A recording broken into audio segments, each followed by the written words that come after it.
Hello बच्चों, permutation and combination में आगे चलते हैं and next class of questions is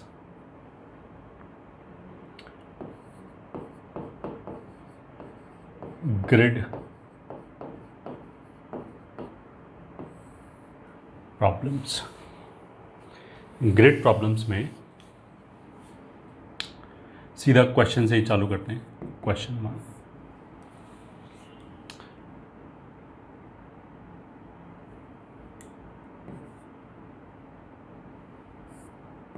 let a chessboard of 8x8 size, of course इतने का ही होता है वैसे तो, जस्ट इंफॉर्मेशन देने के लिए, is given, then find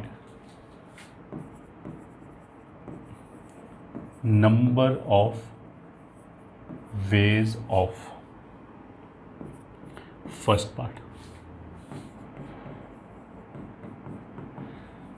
selecting first part, a unit square out of 64।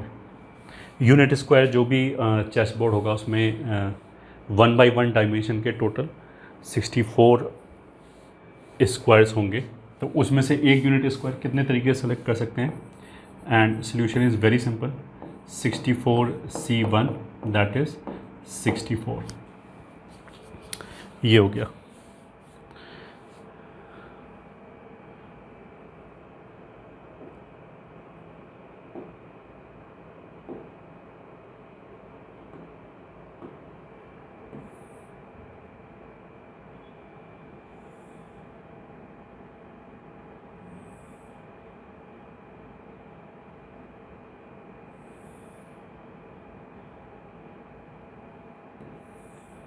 एक चेस बोर्ड बना ही लेते हैं।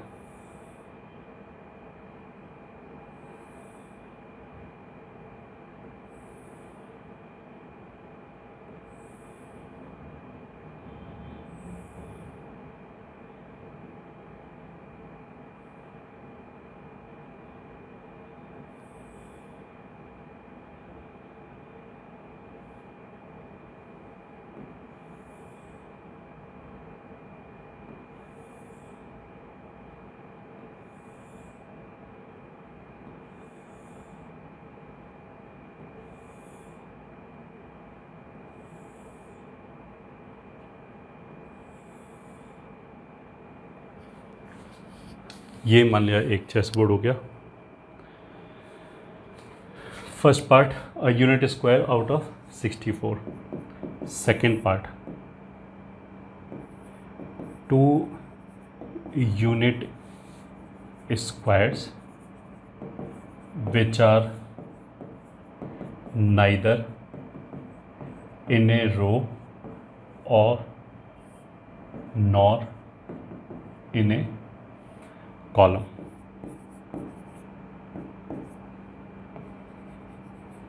ठीक है, अब 2 यूनिट स्क्वायर सेलेक्ट करने हैं और कोई भी कंडीशन नहीं होता तो of course answer would have been 64C2, but यहाँ पे क्या बोला गया कि वो एक रो में भी नहीं होना चाहिए और एक कॉलम में भी नहीं होना चाहिए। तो मतलब अगर हमने ये सेलेक्ट किया तो ये रो सेलेक्ट नहीं कर सकते और ये कॉलम सेलेक्ट नहीं कर सकते। तो एक तरीका तो ये हो गया कि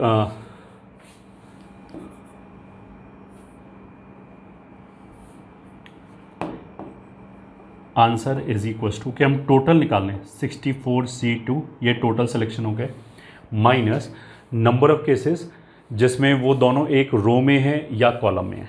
ठीक है, तो अगर हम रो में बात करें तो कौन सी रो में, जैसे मतलब अब मेरे को अनफेवरेबल केसेस घटाने हैं, और अनफेवरेबल केसेस का मतलब क्या है कि मैंने 2 यूनिट स्क्वायर सेलेक्ट किया विच आर इन ए रो। तो कौन सी रो, देयर आर 8 ऑप्शंस, तो 8 × अब मान लिया मैंने ये वाली रो सेलेक्ट किया तो इसमें तो पहला दूसरा भी हो सकता है, दूसरा पांचवा भी हो सकता है एंड सो ऑन।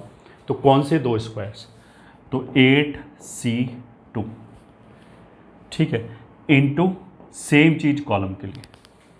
तो ये 2 क्यों आए, रो में है या कॉलम में है, या फिर इसको मिला के हम ऐसे ही बोलते हैं 8 × 2 16 एक साथ बोल दिया क्योंकि 8 रोज़ हैं और 8 कॉलम्स हैं। तो वो जो हमने 2 अनफेवरेबल स्क्वायर सेलेक्ट किए वो R1 R2 R3 up till R8 में से किसी में है या C1 C2 C3 up till C8 में से किसी में है, इसकी बात चल रही, ठीक है। या फिर इसी को करने का एक दूसरा तरीका क्या है कि 64 में से हमने कोई भी एक सेलेक्ट किया, जैसे ये सेलेक्ट किया, उसके बाद हमने इस कॉलम को हटा दिया, इस रो को हटा दिया। तो ऐसा करने से 8 रो में से एक रो कम हो गई, 8 कॉलम में से एक कॉलम कम हो गया, तो टोटल 7/7 का ग्रिड बचा, 7 रोज एंड 7 कॉलम्स बचे। तो 7 × 7 मतलब 49 स्क्वायर्स बचे, उनमें से हमने एक सेलेक्ट किया, ठीक है। 49 में से मान लिया दूसरी बार ये सेलेक्ट हुआ। अब इसमें दिक्कत क्या है, छोटी सी, कि हमने एक एक करके सेलेक्ट किया। पहले एक स्क्वायर सेलेक्ट किया 64 में से, फिर एक स्क्वायर सेलेक्ट किया, तो एक जैसा ही प्रोसेस हमने रिपीट किया। और ये हमने सबसे पहले लेक्चर में ही बोला था कि अगर हमने कभी मल्टीप्लाई किया है और अगर ऑर्डर आना पॉसिबल है तो वो ज़रूर आएगा, that will be counted in itself. तो इस वाले केस में 64 × 49 में क्या होगा, स्क्वायर 1 स्क्वायर 2 ये भी इसके अंदर आएगा। जब 64 में ये वाला स्क्वायर सेलेक्ट हुआ, 49 में ये वाला सेलेक्ट हुआ। 64 में एक एक करके सारी सेलेक्ट होंगे, तो एक बार ऐसा भी होगा कि 64C1 में ये वाला सेलेक्ट हुआ और फिर जब बचे हुए में निकाला तो ये वाला सेलेक्ट हुआ। उसका मतलब क्या है कि स्क्वायर 1 और स्क्वायर 2 का सिलेक्शन 2 बार काउंट होगा, S1 S2 से भी काउंट होगा और S2 S1 से भी काउंट होगा, इसलिए इसको हमने बाई 2 कर दिया। Third part, 2 unit squares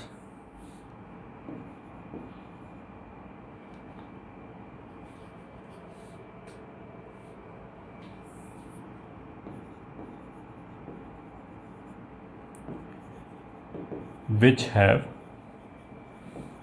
exactly 2 common vertices। ठीक है, वापस हमें 2 स्क्वायर सेलेक्ट करने हैं सच दैट उनके बीच में 2 वर्टिसेस कॉमन है, ठीक है।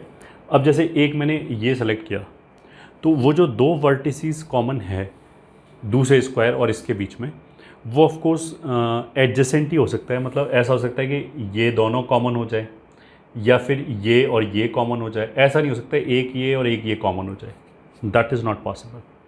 तो अगर ये दोनों कॉमन हैं तो उसका मतलब क्या है कि दूसरा स्क्वायर ये वाला होगा, और अगर ऊपर वाले दोनों कॉमन है तो ये स्क्वायर ऐसे होगा। तो सिंपली इफ क्या हुआ कि अगर ये दोनों स्क्वायर मैंने सेलेक्ट किया, ये दोनों यूनिट स्क्वायर सेलेक्ट किया, तो इनके बीच में एक ये साइड कॉमन हो गया।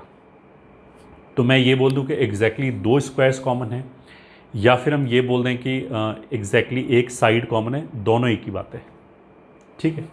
और एक साइड कॉमन है तो वो या तो मतलब या तो हमने ऐसे दोनों स्क्वायर सेलेक्ट किए तो ये हॉरिजॉन्टल साइड कॉमन हो गया, अगर ऐसे दोनों सेलेक्ट किए तो वर्टिकल साइड कॉमन हो गया।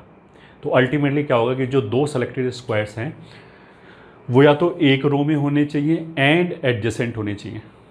मान लीजिए जैसे इस रो में है तो ये दोनों एडजेसेंट है, ये और ये नहीं हो सकता वरना तो कुछ भी कॉमन नहीं आया, या फिर एक कॉलम में होने चाहिए एंड एडजेसेंट होने चाहिए, ठीक है। तो कितने तरीके हो जाएंगे, पहली बार तो रो या कॉलम 16 ऑप्शंस हो गए क्योंकि 8 रो और 8 कॉलम। फिर एक पर्टिकुलर रो या कॉलम के बीच में 7 ऑप्शंस हो जाएंगे। कैसे हो जाएंगे कि या तो S1 S2 सेलेक्ट करेंगे, मतलब दोनों को एक साथ सेलेक्ट करें, दोनों को एक साथ सेलेक्ट करने के 7 ऑप्शंस हो जाएंगे which will be satisfying the given condition. या तो S1 S2 सेलेक्ट करेंगे या S2 S3 या S3 S4 या S4 S5 ऐसे करके। तो आंसर कितना हो जाएगा, required answer will be equals to 16 rows या कॉलम इंटू 7, ठीक है। ये जो 7 है वो बेसिकली ये बता रहा है S1 S2 और S2 S3 और S3 S4 ऐसे करते करते लास्ट में S7 S8, ये ठीक है। ये 7 ऑप्शंस हो गए। 16 का मतलब क्या है कि स्क्वायर या रोज या कॉलम, रोज में से सेलेक्ट करेंगे या फिर कॉलम में से सेलेक्ट करेंगे। ये हो गया, 3 पार्ट्स हो गए। Fourth part, number of ways of या how many rectangles can be formed with horizontal and vertical sides। तो इसका मतलब ये है कि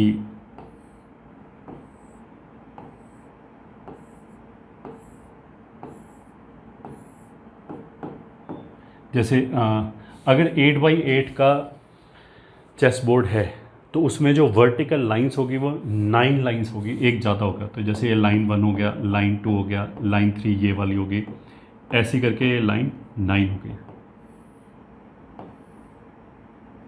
ये ठीक है, 4 5 6 7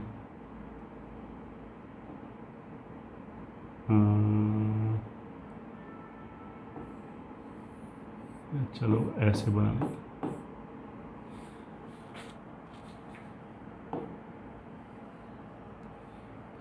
लाइन 8 लाइन 9 ऐसे करके होगी। ऐसी हॉरिजॉन्टल 1 हॉरिजॉन्टल 2 ऐसे करके हॉरिजॉन्टल 9 हो जाएगा। कोई भी रेक्टेंगल बनाओ, जैसे फॉर एग्जांपल ये वाला रेक्टेंगल बनाए, उस रेक्टेंगल को बनाने के लिए you require 2 vertical lines and 2 horizontal lines. तो जितने तरीके से भी 2 वर्टिकल एंड 2 हॉरिजॉन्टल लाइन को सेलेक्ट किया जा सकता है, उतने ही तरीके से रेक्टेंगल्स बन जाएंगे। तो आंसर क्या हो जाएगा? Solution required answer will B 9c2 into 9c2। 9 में से 9 वर्टिकल लाइन में से 2 लाइन सेलेक्ट किया, कोई भी 2 लाइन सेलेक्ट कर लो। ये जैसे मान लिया पहली और दूसरी सेलेक्ट कर लिया, ऐसी हॉरिजॉन्टल में से भी कोई भी 2 सेलेक्ट कर लो। 1 2 3 4 5 6 7 और एक ये 8। कोई भी 2 हॉरिजॉन्टल सेलेक्ट कर लो, उसके करस्पॉन्डिंग एक यूनिक रेक्टेंगल बन जाएगा। अच्छा, इसमें कुछ बच्चे कंफ्यूज कर जाते हैं कि जो रेक्टेंगल है वो स्क्वायर भी तो हो सकता है। मतलब अगर स्क्वायर बन गया तो क्या दिक्कत है? जो स्क्वायर है that is also rectangle. Square is a special case of rectangle. ऐसा इसने थोड़ा बोला है कि रेक्टेंगल बताओ विच आर नॉट स्क्वायर्स। ठीक है। Fourth, how many squares can be formed. ठीक है, अगेन यूजिंग वर्टिकल एंड वो। तो number of ways is equal to, square बनाने के लिए क्या होगा कि मेरे को एक एक गिनना पड़ेगा। ठीक है, मतलब मैनुअली काउंट करना पड़ेगा। पहले तो हम देखेंगे 1 बाई 1 का स्क्वायर, पहली रो में कितना आ जाएंगे, 1 2 3 4 ऐसे करके 8 आ जाएंगे। फिर एक नीचे किसका आया, फिर 8 आ गए, फिर एक नीचे किसका आया, इसमें भी 8 आ गए। ऐसे करते करते एक एक नीचे किसका आएंगे। अच्छा, लाइन नहीं, ये तो स्क्वायर की बात करें। पहले ये वाले स्क्वायर इस रो से चालू किया तो 8 आ गए, फिर इस रो से चालू किया तो इस रो से, ऐसे करके 8 ही ऑप्शन आएंगे, 9 ऑप्शन नहीं आएंगे। तो 1 क्रॉस 1 डायमेंशन के कितने स्क्वायर्स आ जाएंगे? पहले में 8, दूसरे में 8, तीसरे में 8, ऐसे करके 8 8 8 और 8 टाइम से नीचे जा सकते हैं, तो 8 इंटू 8।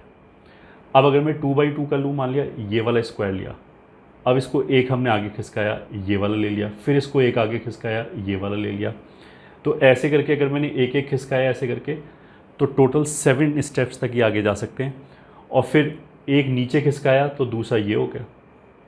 ठीक है, फिर वापस 7 आ गए, फिर तीसरा ये हो गया, फिर ऐसे 7 आ गए। ऐसे अगर नीचे खिसकाएं तो भी 7 स्टेप ही नीचे जा सकते हैं। तो नंबर ऑफ वेज हो जाएंगे 1 cross 1 plus 2 cross 2 plus 3 cross 3 plus and so on 8 cross 8। 1 cross 1 के लिए जो डायमेंशंस हैं वो उल्टा हो जाएगा। 1x1 मतलब डायमेंशन 8x8 होगा। 2x2 मतलब उल्टा हमने काउंट किया है। 1x1 अगर डायमेंशन है तो 1/1 के 8 थे, 8 8 8 8 ऐसे करके 8 टाइम्स हॉरिजॉन्टली और 8 टाइम्स वर्टिकली मूव कर सकते हैं। तो 1x1 डायमेंशंस के 8 स्क्वायर मिल जाएंगे। ऐसे ही 2x2 के 7 स्क्वायर मिल जाएंगे, मतलब 7 × 7 प्लस एंड सॉन। और ये हो जाएगा 7x7 डायमेंशन का। 7x7 का मतलब क्या है कि एक तो ये हो गया 7/7 का, इसको एक ही आगे खिसका सकते हैं, दो हो गए, एक नीचे और एक नीचे, एक आगे, तो इसलिए 2x2 टोटल कितना देंगे 4। So this will be equals to sigma r² r बराबर 1 से लेके 8 तक, तो 8 9 17/6 ये आंसर हो जाएगा। ठीक है, फिर 5th part, number of rectangles which have odd side length, which have odd side length। odd side length का मतलब क्या है कि देखो अगर मैंने ये रेक्टेंगल लिया ये, तो ये नहीं चलेगा क्योंकि इसका साइड लेंथ 2:1 हो गया, तो 2 इवन हो गया। बट अगर मैं मान लिया ये ले लूँ, ये वाला रेक्टेंगल, तो इसमें 1 2 3 यूनिट तो ऐसे हो गया और 1 यूनिट ऐसे हो गया, तो ये चल जाएगा। ठीक है, और ऐसे ही मान लिया 3/3 का मैंने ये बनाया, ये भी चल जाएगा। ये स्क्वायर है बट रेक्टेंगल भी है, ऑड साइड लेंथ का। करेंगे कैसे अब? तुम इसको ऐसे देख सकते हो कि जो ऑड साइड लेंथ होगी, जैसे मान ली ऑड साइड लेंथ जिसमें होगी, उसमें क्या होगा, 2 वर्टिकल लाइन जो इन्वॉल्व होगा उसमें से एक का सबस्क्रिप्ट ऑड होना चाहिए, दूसरे का इवन होना चाहिए। सही है, जैसे मान लिया L1 L2 लिया तो ऑड साइड लेंथ आ जाएगी। अगर L1 L3 लिया तो इवन साइड लेंथ आ जाएगी 2। बस यही सिंपल कॉन्सेप्ट है। उसका मतलब क्या है कि कोई भी ऑड साइड लेंथ का रेक्टेंगल अगर मैंने बनाया तो जो उसमें 2 वर्टिकल लाइन यूज़ होगा, जो 2 वर्टिकल लाइन यूज़ होगा उसमें से एक वर्टिकल लाइन का ये जो लोअर सबस्क्रिप्ट है वो इवन होना चाहिए, दूसरे का ऑड होना चाहिए। सेम चीज़ हॉरिजॉन्टल में हो जाएगी। तो अगर हम L1 से लेके L9 तक देखें तो 5 वर्टिकल लाइन ऑड हैं और 4 इवन है। ठीक है, तो इसमें सॉल्यूशन क्या हो जाएगा, रिक्वायर्ड आंसर विल बी, पहली वर्टिकल लाइन मान लिया हमने एक ऑड और एक इवन सेलेक्ट करनी है, दोनों ही सेलेक्ट करनी है, तो 5C1 × 4C1 × 5C1 × 4C1, ये हॉरिजॉन्टल 2 साइड, ये वर्टिकल 2 साइड।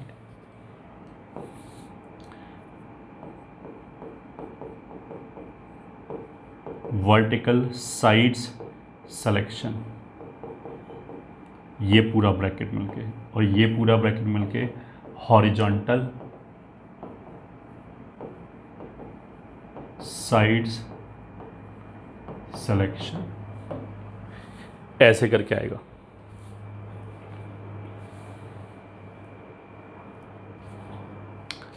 उसके बाद 6th पार्ट,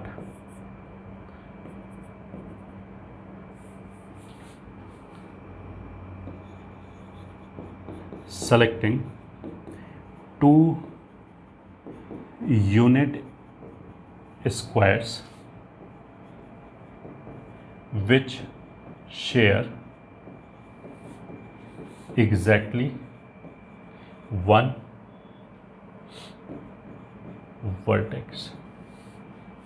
इससे पहले हमने क्या किया था कि जिसमें एग्जैक्टली 2 वर्टिसेस शेयर हो रहा था, मतलब एक साइड शेयर हो रहा था। इस बार उसने क्या बोला कि केवल एक वर्टेक्स शेयर होना चाहिए।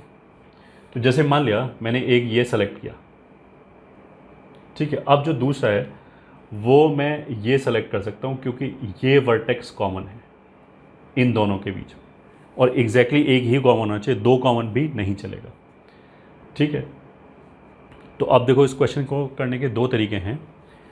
अगर मैंने मान लिया जैसे इसके साथ ये भी आ सकता है, इसके साथ ये भी आ सकता है, इसके साथ ये भी आ सकता है, इसके साथ ये भी आ सकता है, ये ठीक है, ये चार ही आ सकते हैं बस, और कोई नहीं आ सकता इसके आसपास सिलेक्शन के लिए। अगर one of the vertices is this, in all four cases, चाहे ये दोनों देख लो, चाहे ये दोनों, चाहे ये दोनों, चाहे ये दोनों, व्हाट वी कैन ऑब्जर्व कि जो दो यूनिट स्क्वायर सेलेक्ट हुए हैं वो दोनों डायगनली प्लेस्ड होने चाहिए। मतलब जैसे ये डायगनल पे है, किसी डायगनल पे, मेन डायगनल पे होना ज़रूरी नहीं है, ये जैसे एक डायगनल पे है, ठीक है, मेन डायगनल पे होना ज़रूरी नहीं है, पहली बात। और दूसरी बात क्या है, उस डायगनल पे भी एडजेसेंट होने चाहिए। ठीक है, उस डायगनल पे भी एडजेसेंट होने चाहिए। तो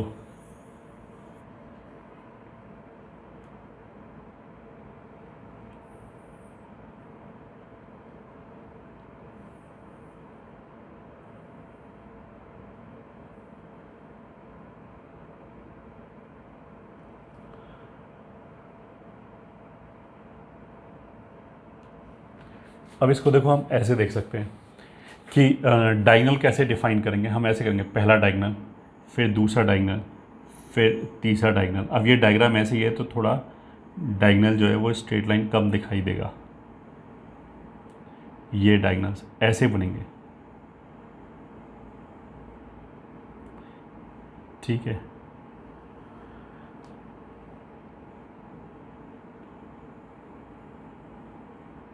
और ये हमारा आ गया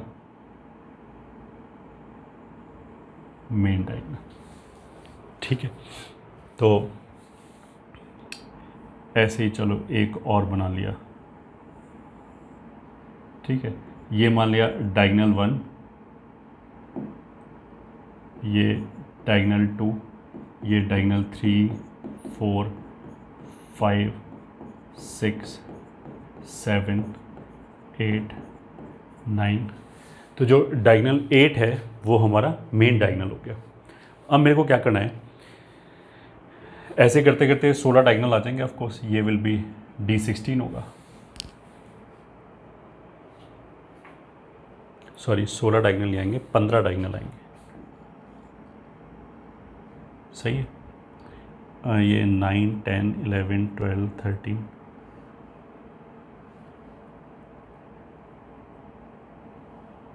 अच्छा 9 तो सॉरी आ गया, 10, 11, 12, 13, 14, 15 डायगनल्स आएंगे। ऑफ कोर्स मिडिल वाला अगर 8 है तो 7 इधर हो गए, 7 इधर हो गए, 7, 7, 14 + 1, 18 डायगनल्स हो गए। इन 18 डायगनल पे दो एडजेसेंट स्क्वायर मेरे को सेलेक्ट करने हैं। तो अगर हम बोलें कि डायगनल 15 पे, अब डायगनल 15 पे तो एक ही स्क्वायर है तो दो कहाँ से सेलेक्ट हो जाएंगे, ये तो रिजेक्ट हो गया, ठीक है। फिर हम बोलें डायगनल 14 पे, तो इन दोनों को सेलेक्ट करने का एक ही ऑप्शन है, D14 में एक ही ऑप्शन है। फिर D13 में दो ऑप्शन हो गया, तो पहला दूसरा या दूसरा तीसरा, ठीक है। तो बेसिकली 0 + 1 + 2 ऐसे करके कहाँ तक जाएंगे। अब देखो इधर से गिन लो, D1 पे 0, D2 पे 1, D3 पे 2 ऑप्शन हो गए। तो अगर D3 है तो ऑप्शन 2 है, D4 है तो 3 ऑप्शन है।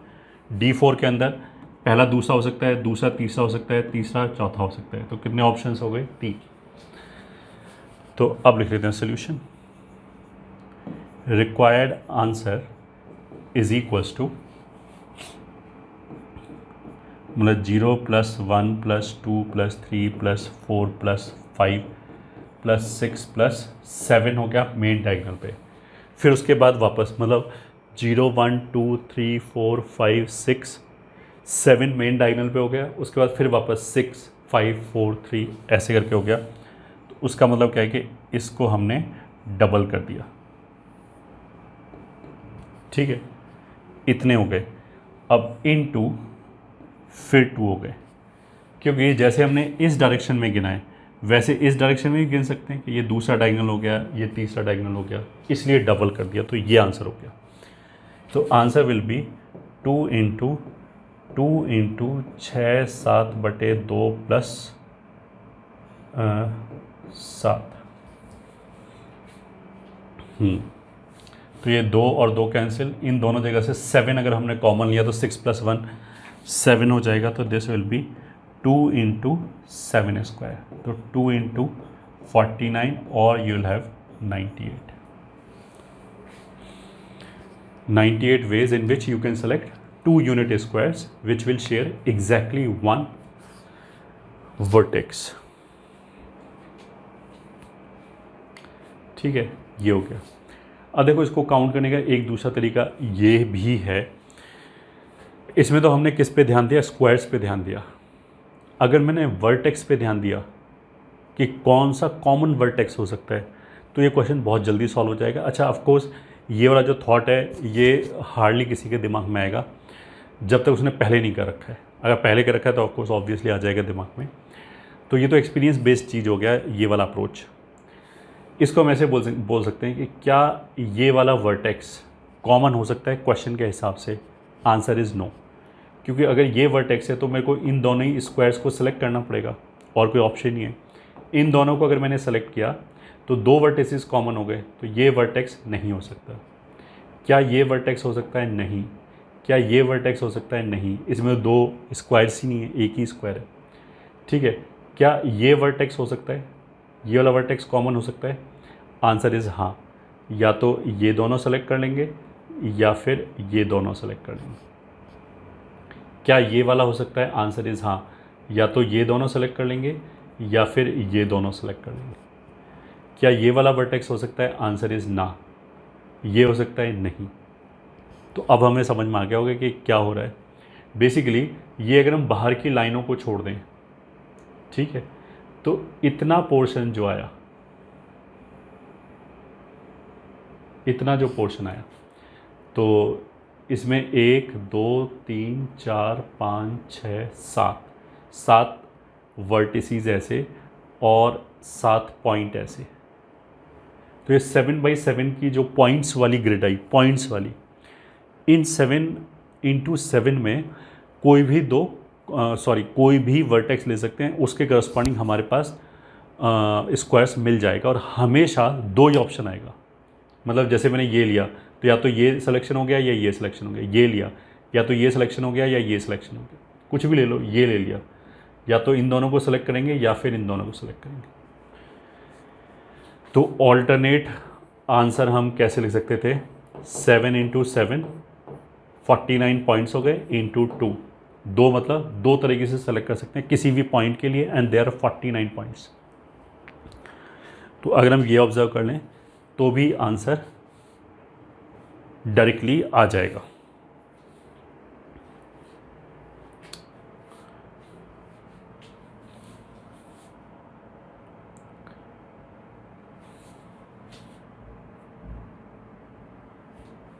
अब आगे चलते हैं, question 2।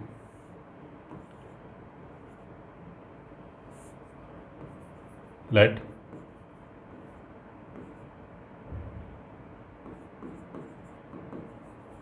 two points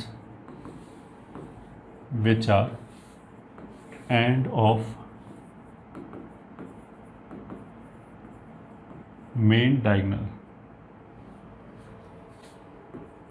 are A and B of 7/10 grid as shown।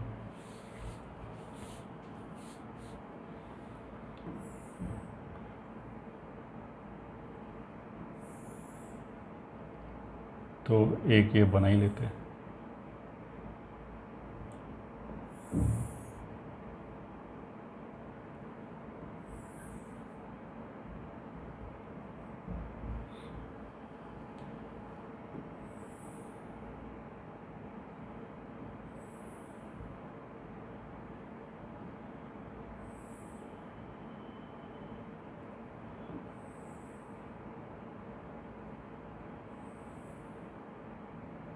एक 2 3 4 5 6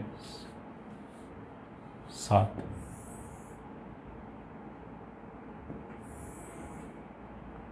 2 3 4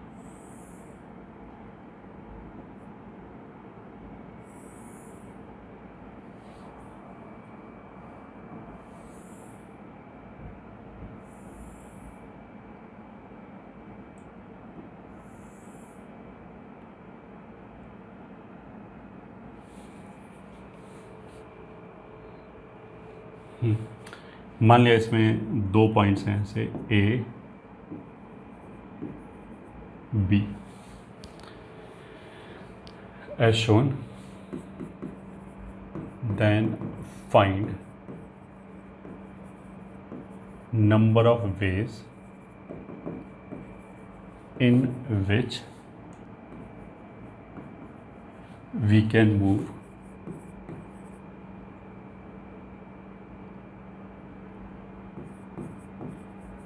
from A to B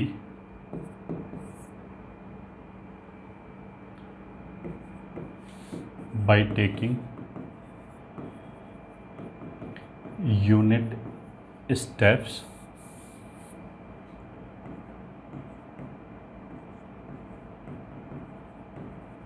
minimum number of unit steps. ठीक है, यूनिट स्टेप मतलब एक यूनिट ऐसे लेना है। तो जैसे हम यहाँ से यहाँ तक गए, फिर ऐसे, तो ये हमारा एक वैलिड पाथ हो गया। ये ठीक, एक तरीका ये हो गया ऐसे जाने का। ठीक है, तो दूसरा तरीका ऐसा भी हो सकता है कि हम पहले सीधे यहाँ से यहाँ तक जाएं, फिर यहाँ से यहाँ तक जाएं। ये दूसरा तरीका हो गया। तो ऐसे करके मेरे को बताना है कि हम कितने तरीके से ए से बी तक पहुँच सकते हैं।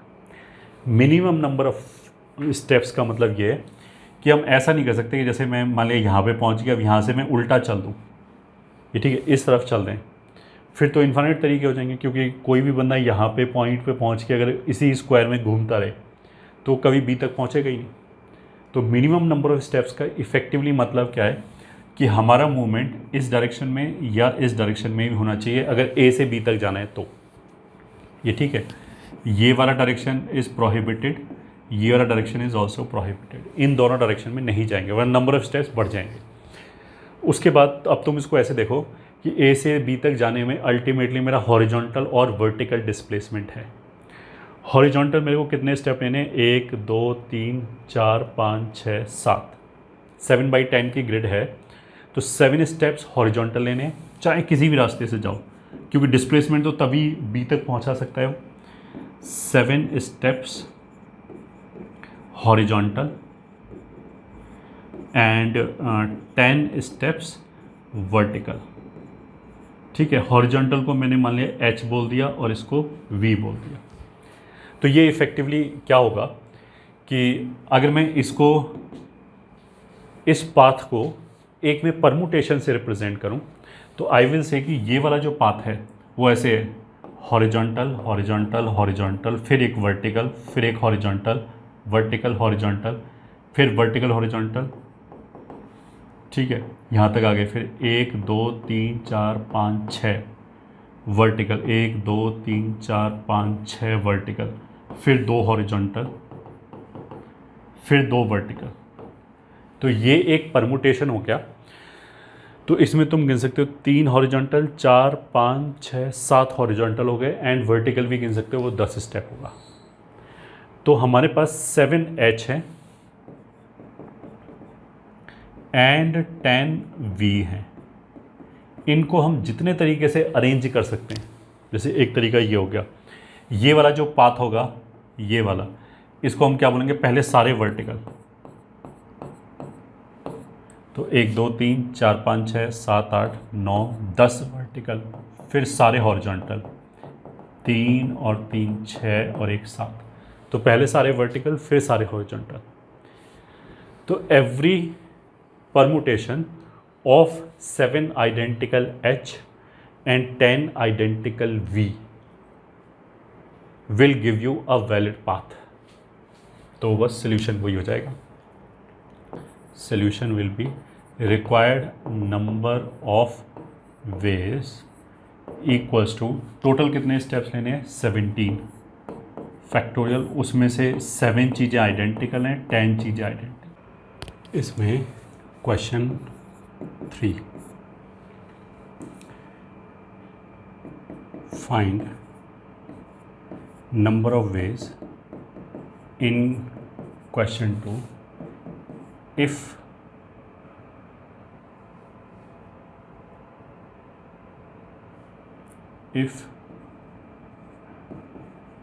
we can move from A to B via C। तो C मान लिया हमने, यहाँ पे कोई एक पॉइंट ले लिया, और अब क्या है कि मेरे को A से B तक जाना है, बट C के थ्रू जाना है। ठीक, again minimum number of steps ही लेने हैं। तो देखो क्वेश्चन को हम 2 पार्ट में ब्रेक कर सकते हैं अल्टीमेटली, कि एक ग्रिड तो ये हो गया कि पहले मेरे को A से C तक जाना है एंड फिर C से B तक जाना है। ठीक है, तो सॉल्यूशन भी हमारा इसी तरीके से आ जाएगा। Required number of ways is equals to A से C तक एंड C से B तक। अब A से C तक जाने में 1 2 3 तो हॉरिजॉन्टल स्टेप है, 1 2 3 4 5 6 7 वर्टिकल स्टेप है। तो इसमें तो क्या होगा 3 हॉरिजॉन्टल प्लस 7 वर्टिकल होगा।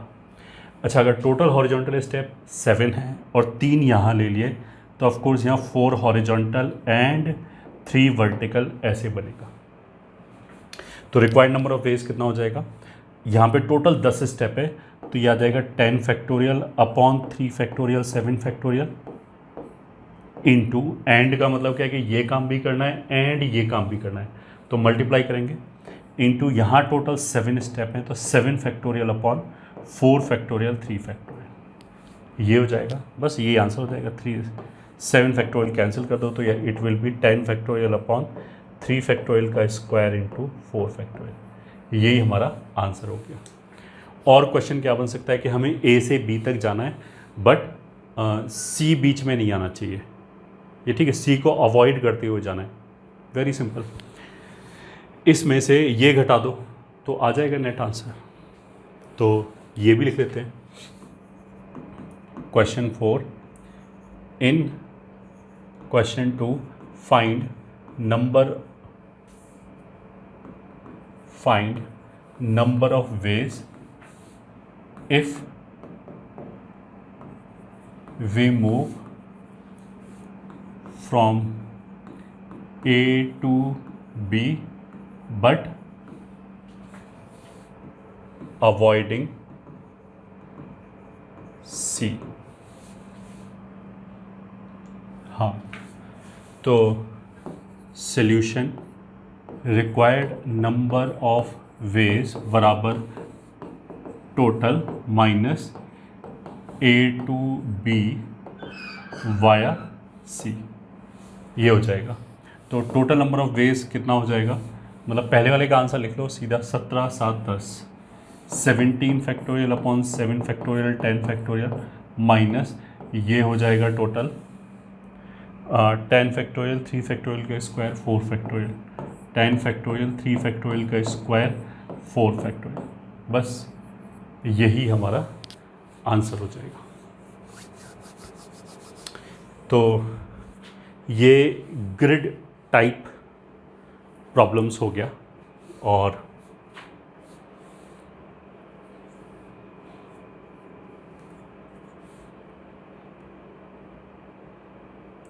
मतलब इसमें we can also make 3 dimensional grid. Find in how many ways an ant can go from 0 0 0 to say 7 13 15। तो 3 डायमेंशनल ग्रिड हो गया जिसमें एक्स कोऑर्डिनेट 0 है, वाई कोऑर्डिनेट 0 है, जेड कोऑर्डिनेट 0 है। तो इसमें क्या हो गया 3 एक्सेस हो गया, X axes Y axes and Z axes, ये ठीक है। मतलब तुम ऐसे बोल सकते हो इस रूम में एक हमने क्या बोलते हैं, ओरिजिन ले लिया एक कॉर्नर को, ये वाली जो वॉल है ये, ठीक है, इसको मान लिया हमने ग्रिड कर दिया, ये ठीक है, इसमें 2 डायमेंशन ग्रिड आ गया। अब इसी वॉल को हमने एक यूनिट आगे खिसका दिया, फिर एक यूनिट और आगे खिसका दिया, तो ऐसे करके ये पूरा रूम जो है वो 3 डायमेंशन ग्रिड बन जाएगा। अब मेरे को 0 0 0 से एक पॉइंट तक जाना है, एंड दैट इज़ 7 13 15। बाकी सब रूल सेम है कि minimum number of unit steps लेने हैं। तो अब इसका मतलब क्या है कि अब 3 तरह का मूवमेंट हो गया, एक हॉरिजॉन्टल डायरेक्शन में, एक वर्टिकल डायरेक्शन में, मतलब, और एक अपर डायरेक्शन में बोल सकते हैं। ऐसे ही एक्स वाई और जेड के अलॉन्ग बेसिकली 3 मूवमेंट हो गया। और नेगेटिव एक्स, नेगेटिव वाई और नेगेटिव जेड के अलॉन्ग मूव नहीं करेंगे अगर हमें मिनिमम नंबर ऑफ स्टेप्स रखने हैं। और इस बार हम ऐसे बोलेंगे कि जैसे यहाँ से यहाँ तक जाना है, चलो इसको भी हम चेंज कर लेते हैं, इसको हम कर लेते हैं 1, 3, 7, इस पॉइंट से यहाँ तक जाना है, ठीक है। पहले क्वेश्चन लिखना है, find in how many ways an ant can move from this to this on a 3D grid by taking minimum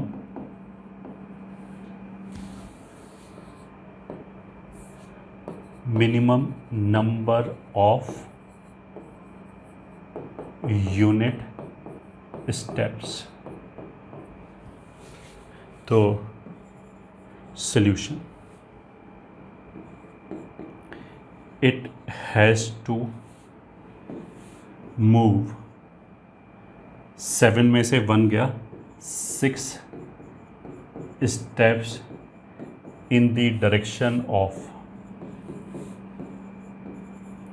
positive x axis, ठीक है। फिर ऐसे 13 में से 3 करेंगे तो 10 बचेगा, 10 steps in the direction of positive y axis, and 15 में से 7 गया, 8 steps in the direction of positive z axis। अब ऐसा भी हो सकता है कि मान लीजिए ये 15 है और ये 37 हो जाए, ठीक है, तो 37 से 15 तक जाना है तो नेगेटिव डायरेक्शन हो जाएगा, उससे कोई फ़र्क नहीं पड़ता, बट क्वेश्चन का जो तरीका है सॉल्व करने का वो सेम ही रहेगा। And 8 steps in the direction of positive Z axis. So required number of ways is equals to arrangement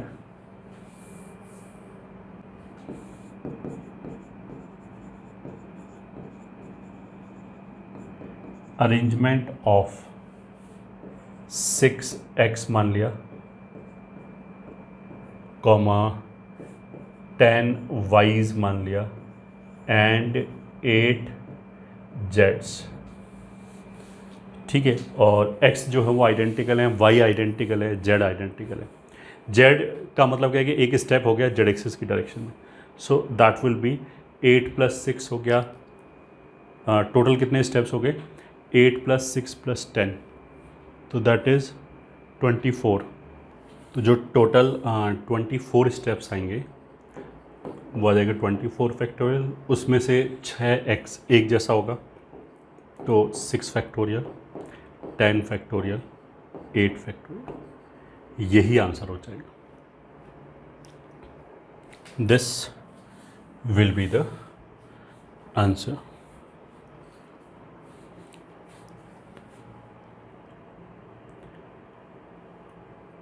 अब नेक्स्ट टॉपिक की तरफ चलते हैं, and that is inclusion, exclusion principle and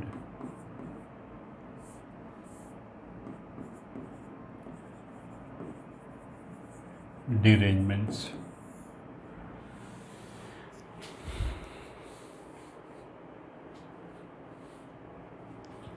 inclusion exclusion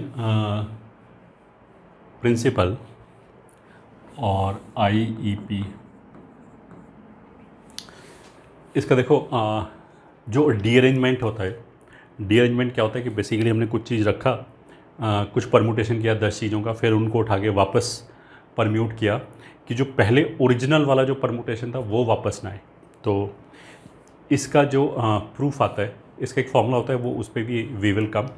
और इसका जो प्रूफ आता है वो बेसिकली इंक्लूजन एक्सक्लूजन प्रिंसिपल से ही आता है। और इंक्लूजन एक्सक्लूजन प्रिंसिपल के प्रूफ में we are not going because that will be pretty complicated. और IIT JEE में एज सच डीअरेंजमेंट से रिलेटेड क्वेश्चन तो आए हुए हैं डेफिनेटली, बट इंक्लूजन एक्सक्लूजन से रिलेटेड क्वेश्चन मतलब आ भी सकते हैं और उसको हम मैन्युअली कैलकुलेट भी कर सकते हैं। मतलब क्वेश्चन ऐसा आएगा मोस्ट वाली कि जिसको हम मैन्युअली कैलकुलेट करें, भले ही वो लेंदी हो जाए खूब सारा, और इस प्रिंसिपल से भी कर सकते हैं।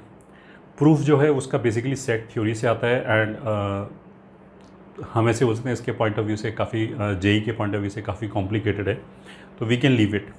प्रूफ वाले पार्ट को कम से कम कॉन्सेप्ट समझ लें कि हम कॉन्सेप्ट क्या बोला जा रहा है और कब इसको अप्लाई करते हैं, ये समझ में आ जाए, ये भी अपने आप में बड़ी बात है। और जैसा मैंने इनिशियली बोला था बिल्कुल चैप्टर शुरू होने से पहले कि सोल्यूशन ऑफ ट्राइंगल हो गया, परमुटेशन कॉम्बिनेशन हो गया, प्रोबेबिलिटी हो गया, ये ऐसे चैप्टर्स हैं जिससे बच्चों को थोड़ा डर लगता है। तो अगर मान लिया ये वाला पार्ट हमें नहीं समझ में आए तो कोई दिक्कत नहीं, वी कैन लीव इट।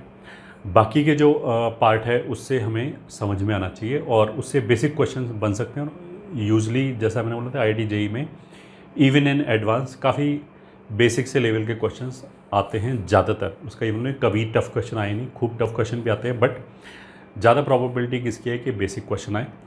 और ऐसा ना हो पाए कि अगर बहुत टफ आ गया तो चलो बहुत सेलेक्टेड बच्चे ही कर पाएंगे ऑफ कोर्स, बट अगर रिलेटिवली मॉडरेट या इजी साइड में क्वेश्चन आ गया तो अगर हमने बिल्कुल नहीं पढ़ रखा है चैप्टर तो हमारे वो इजी मार्क्स लूज़ हो जाएंगे, विच विल कॉस्ट अस, जैसे बोलते हैं ना कि रैंक में नुकसान हो जाएगा हमें।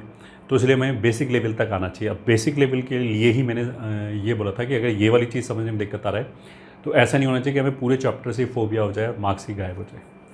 ठीक है, तो सबसे पहले इंक्लूजन एक्सक्लूजन प्रिंसिपल का फीलिंग कैसे आएगी, ये वाली चीज़ लगेगी।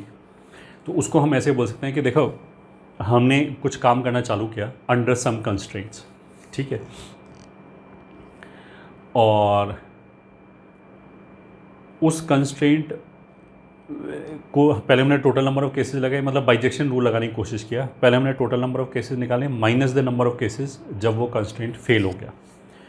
ठीक है, तो मतलब एक कंस्ट्रेंट मतलब अनफेवरेबल केसेस घटाए, और जब हमने अनफेवरेबल केसेस घटाने की कोशिश किया तो सेम ही क्वेश्चन वापस आ गया एक छोटे रूप में। मतलब it is kind of nested loop जिसे बोलते हैं ना, कि क्वेश्चन के अंदर वही क्वेश्चन बनता चला जा रहा है। तो जब भी ऐसी फीलिंग आए मेरे को समझ में आ जाना चाहिए कि ये तो इंक्लूजन एक्सक्लूजन प्रिंसिपल से होगा। ठीक है, अब इस बात का मतलब क्या है, बहुत सिंपल एग्जांपल हो गया।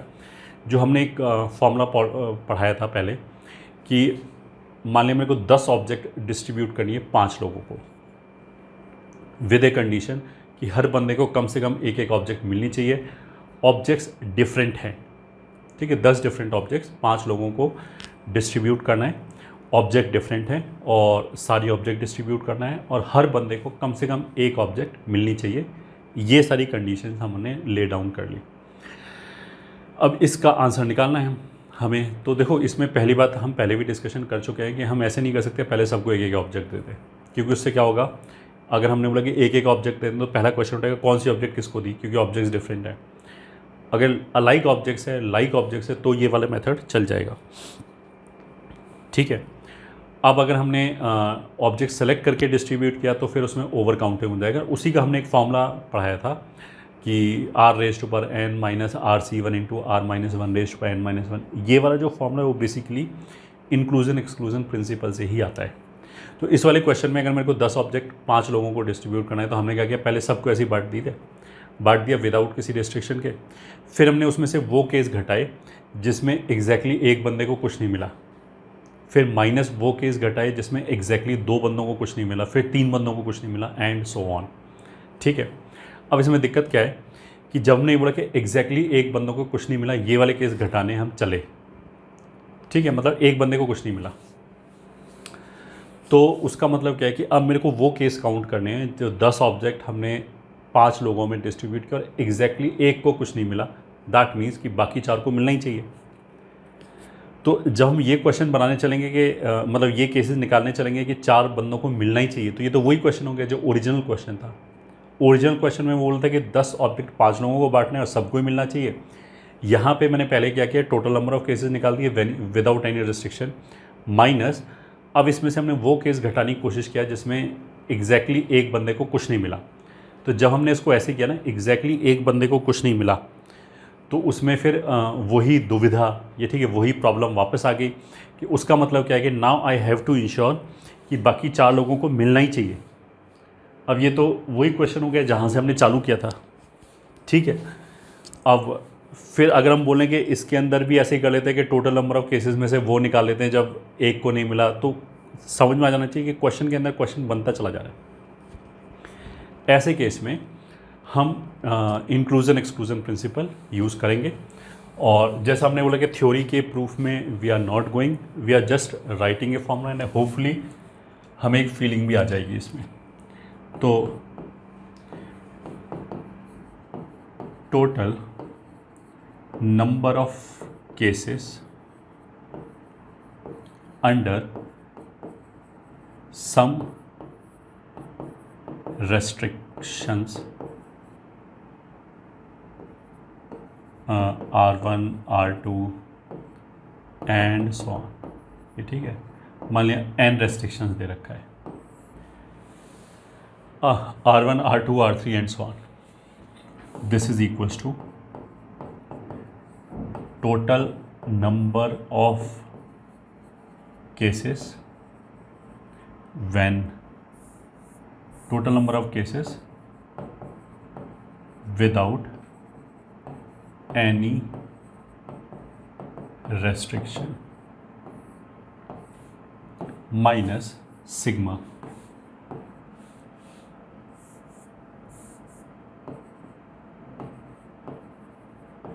number of cases when restriction Ri is violated plus sigma number of cases when restrictions Ri and Rj are violated minus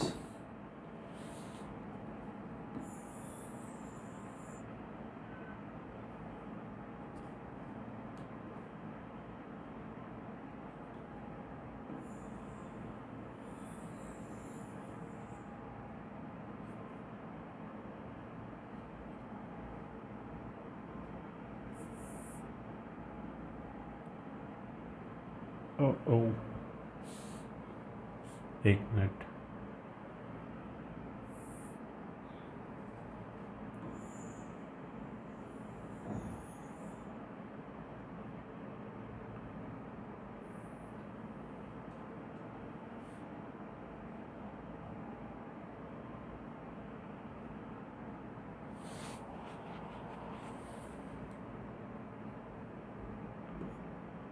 minus फिर प्लस एंड सो ऑन, और यहाँ आ जाएगा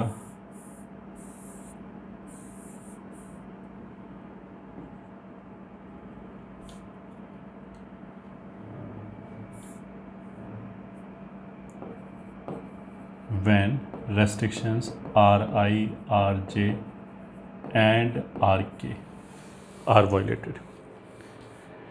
इसका मतलब क्या है, टोटल नंबर ऑफ केसेस निकाले माइनस फिर हमने वो केस निकाले जिसमें R1 वॉयलेट हो गया, ठीक है। फिर यहाँ पे ऐसे सबका सिग्मा निकाला, R2 वॉयलेट हो गया, R3 वॉयलेट हो गया। तो जब हमने बोला कि R1 वॉयलेट हो गया तो हमने बस ये फोकस किया कि R1 वॉयलेट हो गया, बाकी कुछ भी होता रहे। मतलब ऑफकोर्स हमने ये इंश्योर नहीं किया कि R2 R3 R4 ये सब सेटिस्फाई होना चाहिए। अगर हम वो इंश्योर कर पाते तो फिर डायरेक्टली कर लेते क्वेश्चन। ये ठीक है। मान लिया 3 रेस्ट्रिक्शन है, तो यहाँ पे हमने पहले ये किया कि R1 रेस्ट्रिक्शन वॉलेट हो गया, ये पक्का है। R2 R3 वॉलेट हो भी सकता है, नहीं भी हो सकता है। फिर हमने वो वाले केसेस काउंट किए यहीं पे, क्योंकि सिग्मा लगा हुआ है कि R2 जो रेस्ट्रिक्शन है वो फेल हो गया, R1 और R3 पे कोई कमेंट नहीं किया, मतलब वो पास भी हो सकता है, फेल भी हो सकता है, ठीक है। फिर ऐसे R3 वाला, तो ऐसा करने से क्या हो गया कि वो वाले केसेस जिसमें R1 और R2 दोनों फेल हो गया वो इसमें ज़्यादा घट गए, R1 की तरफ से भी सब्ट्रैक्ट हो गया, R2 की तरफ से भी सब्ट्रैक्ट हो गया। तो ऐसा करने पे फिर हमने उनको जोड़ा, दो जिसमें रेस्ट्रिक्शन फेल हुआ है ना, हमने इंश्योर किया कि 2 रेस्ट्रिक्शन फेल हो जाए। तो ऐसा करने से क्या होता है कि ज़्यादा जुड़ जाएगा, 3 वाले ज़्यादा ऐड हो जाएंगे। तो फिर घटा है कि जिसमें 3 रेस्ट्रिक्शन एंड सो ऑन, अब ये फार्मूला चलता रहेगा।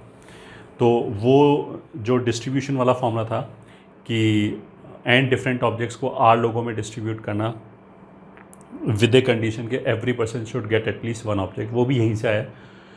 एंड उसको हम अभी प्रूव भी करके, मतलब प्रूव नहीं, इलस्ट्रेट करके भी दिखा देंगे। Question 1, find number of ways of distributing 15 different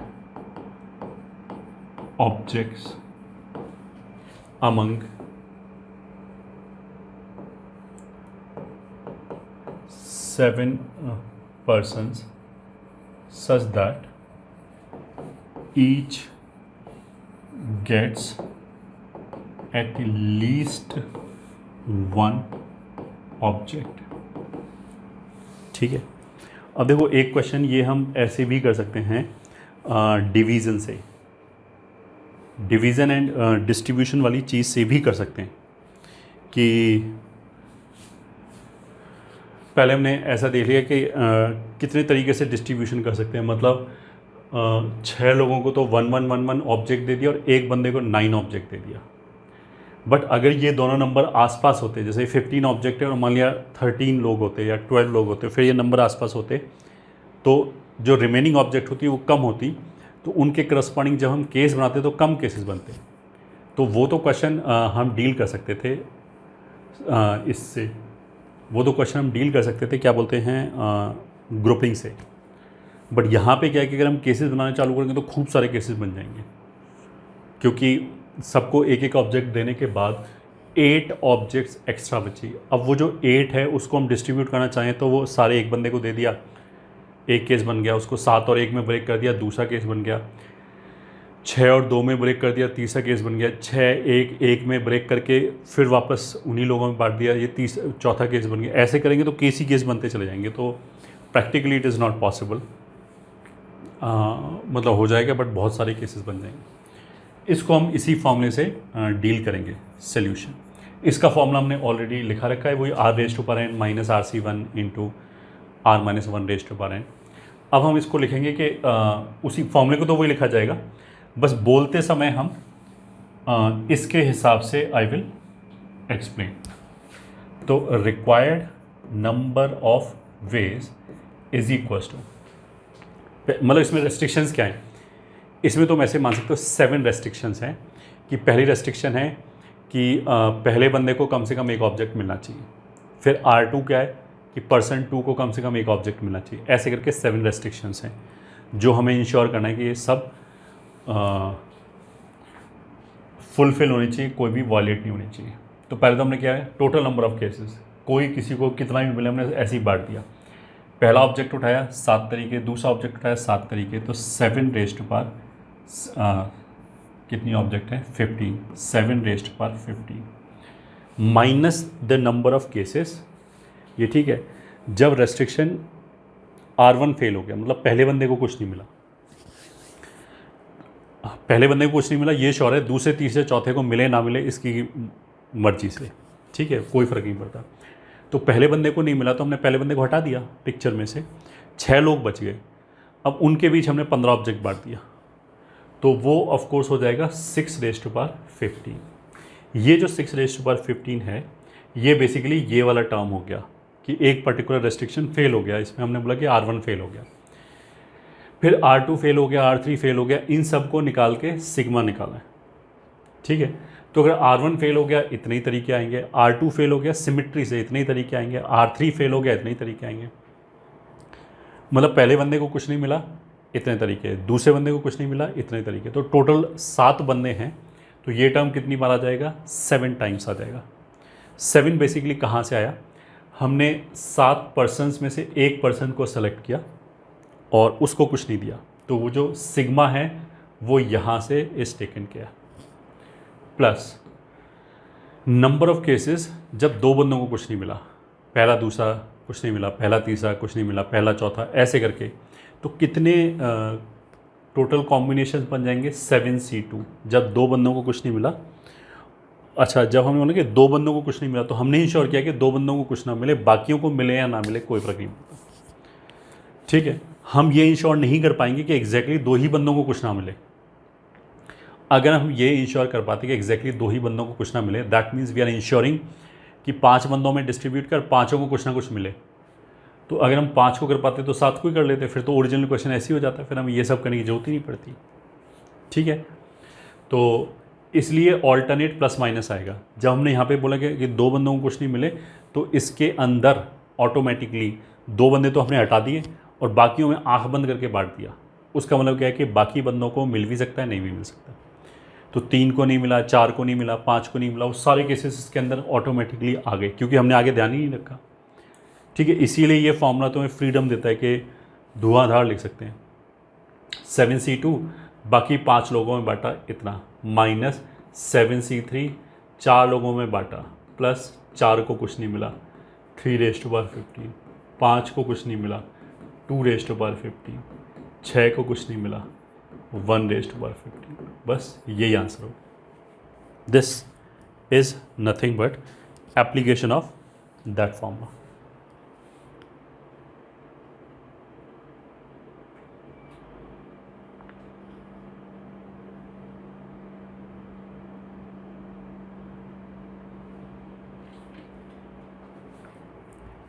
ठीक है, फिर आगे क्वेश्चन 2।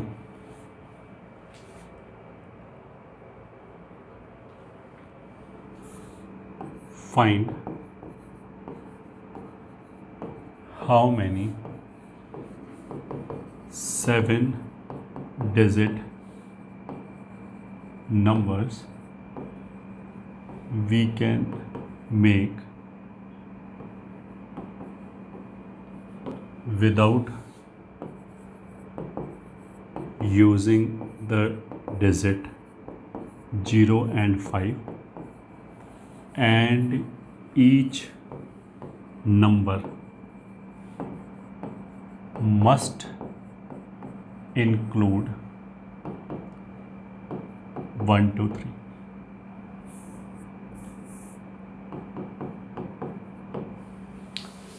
ठीक है,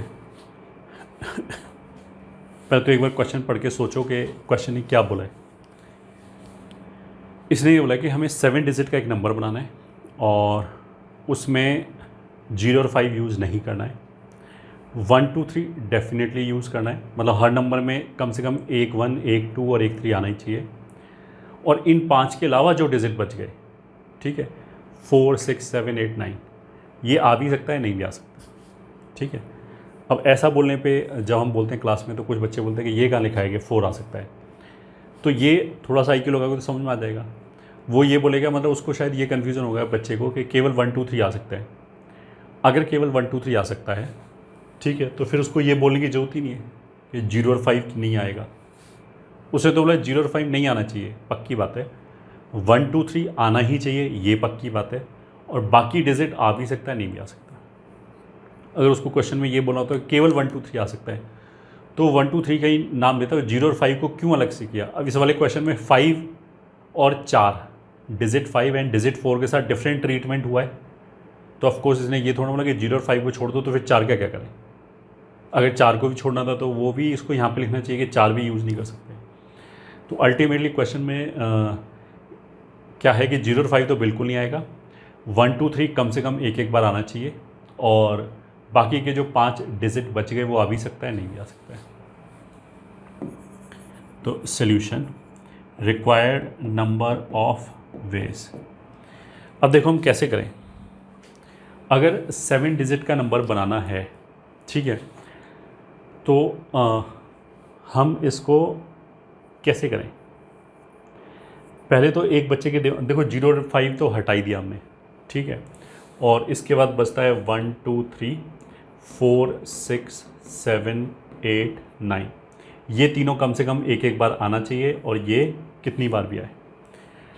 पहला जो बच्चों के दिमाग में जाएगा वो ये बोलेगा कि अगर हमें 7 डिजिट नंबर बनाना है तो हम ऐसा करते हैं कि 1 2 3 को पहले रख देते हैं, एक एक एक एक। बट उस टाइम पे मेरे को दिमाग में ये समझ में आना चाहिए कि यार हमने किया क्या। अगर 1 2 3 को रख देते हैं, ठीक है, तो हम बोलेंगे कहाँ रखोगे, तो ऑफकोर्स वो बच्चा क्या बोलेगा 7 में से 3 जगह चूज़ करो, और वहाँ 1 2 3 रख दिया, और फिर बची हुई जगह ये 8 डिजिट में से कोई भी डिजिट रख दिया, तो बस गड़बड़ हो गया। अगर उसने ये बोला होता कि 1 2 3 एग्जैक्टली एक बार आएगा, मतलब 1 एग्जैक्टली एक बार, 2 एग्जैक्टली एक बार, 3 एग्जैक्टली एक बार, तब तो कोई दिक्कत नहीं, तब तो हम कर लेते कि हम 7 में से 3 जगह सेलेक्ट करते, वहाँ 1 2 3 रखते, और बाकी की जो 4 जगह हैं उनमें ये वाले डिजिट रखते जो बचे हुए 5 डिजिट हैं। बट इसमें गड़बड़ क्या है कि जो 1 2 3 हैं वो वापस एक से ज़्यादा बार भी आ सकते हैं। तो अगर हमने ये इंश्योर किया कि पहले हम 3 प्लेसेस पे 1 2 3 रखें, फिर हमने रखें ये 8 डिजिट बचे हुई जगह पे, तो उससे क्या होगा कि अगर मान लिया दोनों जगह यहाँ 1 1 आया, ठीक है, एक बार पहले राउंड में 1 यहाँ पे रखा गया और दूसरे राउंड में यहाँ रखा गया, और एक बार दूसरे राउंड में यहाँ रखा गया और पहले राउंड में यहाँ रखा गया, ये दोनों डिफरेंट केस की तरह ट्रीट हो जाएगा क्योंकि हम मल्टीप्लाई कर रहे हैं।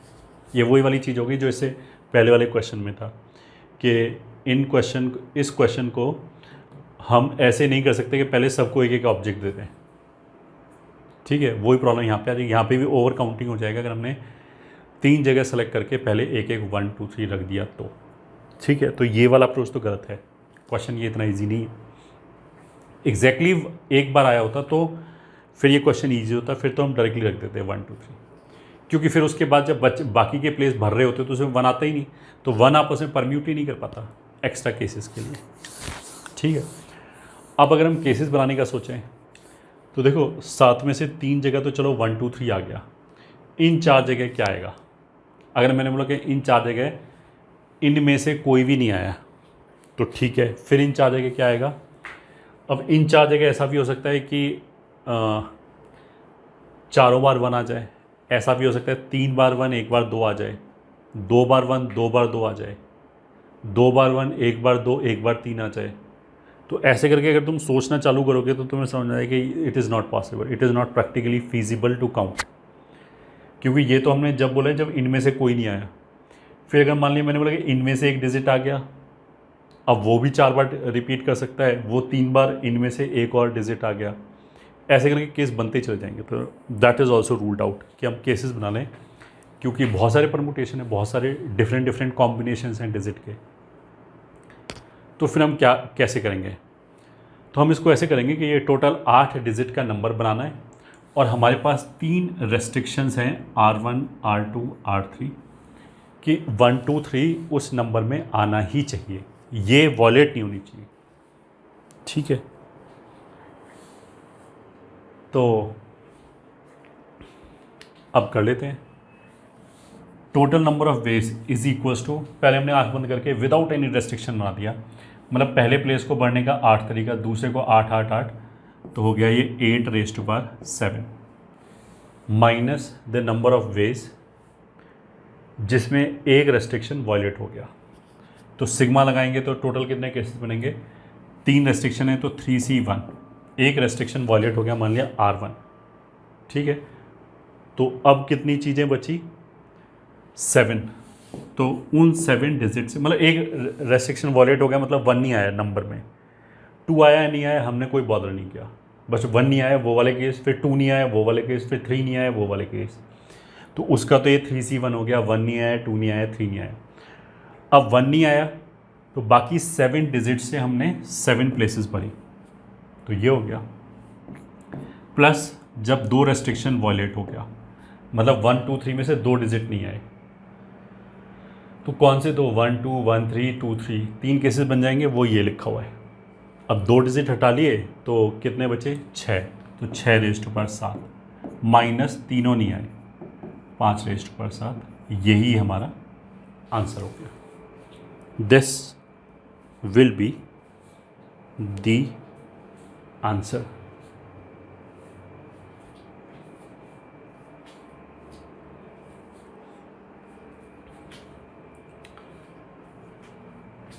ठीक है,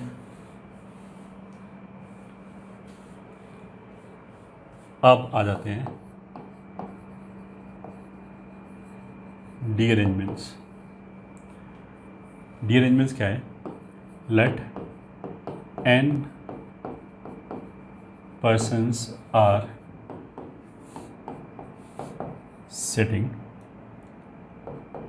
if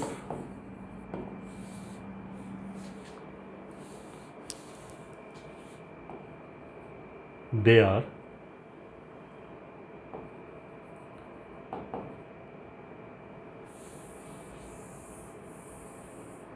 sitting on n chairs, ठीक है, n persons are sitting on n chairs. Now all of them get up and are seated again with the condition that none of the person goes to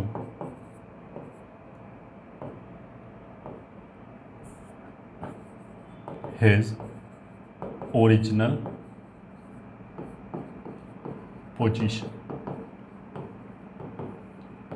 will be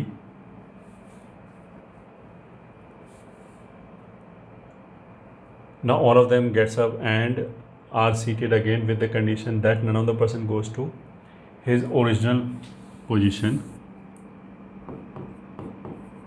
then total number of ways will be equals to, ठीक है। इसमें क्या है, तुम इसको ऐसे देखो कि seat 1 seat 2 seat 3 seat 4 seat 5, मान लिया 5 ही लोग हैं, ठीक है, ऐसे 5 सीट्स हैं, 5 चेयर्स हैं और 5 persons P1 P2 P3 P4 P5 इन पे बैठे हुए हैं। अब हमने क्या किया, 5 लोगों को उठाया और फिर बोल दिया कि जाके बैठ जाओ, विद ए कंडीशन कोई भी बंदा अपनी सीट पे वापस नहीं बैठेगा, ठीक है। तो अगर हम इसको नॉर्मल तरीके से सोचें, ये ठीक है, अब ये क्वेश्चन कॉम्प्लिकेटेड है, this is not very easy question. अगर नॉर्मल तरीके से सोचें तो कैसे करेंगे हम, कैसे इस कंडीशन को फुलफ़िल करेंगे। अगर किसी के दिमाग में ये आ रहा है कि हम टोटल नंबर ऑफ परमुटेशन निकाल लेते हैं 5 फैक्टोरियल माइनस 1 केस जिस हिसाब से वो ओरिजिनल बोला गए थे बैठे हुए थे, तो ये ऑफ कोर्स गलत आंसर है, क्योंकि ये तो उस बात का आंसर हो गया कि 5 लोग अपनी पोजीशन पे नहीं बैठे हैं, ओरिजिनल पोजीशन पे 5 लोग नहीं बैठे हैं। बट इसने तो मना किया है कि एक भी बंदा नहीं बैठना चाहिए अपने पोजीशन पे, मतलब 5 फैक्टोरियल माइनस 1 में मान लिया पर्सन 1 पर्सन 2 पर्सन 3 पर्सन 5 और 4 ये आ गया, तो जो अभी मैंने लिखा 5 फैक्टोरियल माइनस 1 उसके अंदर तो ये भी काउंट हो जाएगा। जब 5 लोग अपनी पोजीशन पे नहीं बैठे हैं वो केस काउंट हो जाएगा। बट हमें तो क्या चाहिए कि यही वॉयलेट हो गया, यही बंदा अपनी सीट पे जाके बैठ गया, ठीक है। तो दिस इज़ नॉट जिसे बोलते हैं हमारा फेवरेबल केस, ये केस नहीं लेना है, हमें तो लेना है कोई भी बंदा अपनी सीट पे नहीं बैठना चाहिए। अब देखो हमारे दिमाग में क्या आ सकता है कि चलो ठीक है, पहले बंदे को हम बिठा देते हैं P1 को, तो P1 को बिठाने के कितने चांस हो गए, सॉरी कितने तरीके हो गए, तो बोलेंगे S2 से लेके S5 तक अंडर द गिवन रेस्ट्रिक्शन बैठा सकते हैं उसको 4 तरीके से,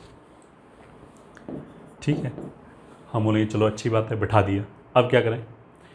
फिर वो बच्चा बोलेगा कि अब P2 को बिठा देते हैं, तो हम बोलेंगे बिठाओ। अब वो क्या करेगा? P2 को बिठाने के कितने तरीके हैं, यहीं से पर दिक्कत होनी चालू हो जाएगी। P2 को जो बिठाना है that is not independent of P1 जो बैठा हुआ है। अगर P1 इसी की सीट पे जाके बैठ गया तब तो P2 के पास 4 ऑप्शंस हो गए, ठीक है। अगर P1 यहाँ जाके बैठ गया तो P2 के पास अब 3 ही ऑप्शन बचेंगे। तो उसका मतलब क्या है कि 2 केस बन गए, ये ठीक है। अब ये 4 से ऐसे मल्टीप्लाई नहीं कर सकते, तो इसमें 3 इंटू और 1 इंटू ऐसे करके 2 केस बन गए। एक बार 4 केसेस हैं और एक बार 3 केसेस हैं, मतलब उल्टा हो गया, 3 केसेस हैं और 4 केसेस। यहाँ तक भी चलो हम दिल पे हाथ रख के केसेस बना के सोच सकते हैं, बट दिक्कत क्या हुई? अब P3 आ गया। अब P3 का बैठना इस बात पर डिपेंड करेगा कि P1 और P2 कहाँ बैठे हुए हैं, उन्होंने इसकी सीट घेर रखी है नहीं घेर रखी। तो उसमें क्या होगा? फिर ये 2 केस में ऐसे फट जाएगा। अब तुम समझ सकते हो कि ये तो रायता फैल जाएगा, ऐसे तो कर ही नहीं सकते। केस के अंदर केस के अंदर केस बनता ही चला जाएगा। और ये तो 5 है, 5 की 10 दे दें तो ऐसे ट्री डायग्राम कहाँ तक ले जाएंगे। तो इसलिए नॉर्मल कैलकुलेशन में प्रॉब्लम है, मेरे को ये समझ में आना चाहिए, ठीक है। तो करेंगे कैसे? वही डी अरेंजमेंट का एक फॉर्मूला है, और डी अरेंजमेंट का जो फॉर्मूला है वो आता है कहाँ से? इंक्लूजन एक्सक्लूजन प्रिंसिपल से ही आता है।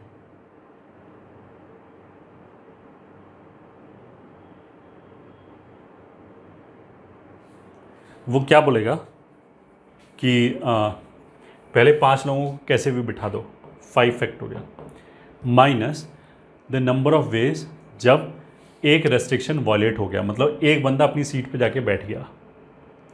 मतलब जैसे P1 बैठ गया तो P1 को बिठा दिया, फिर कितना हो गया? 4 फैक्टोरियल।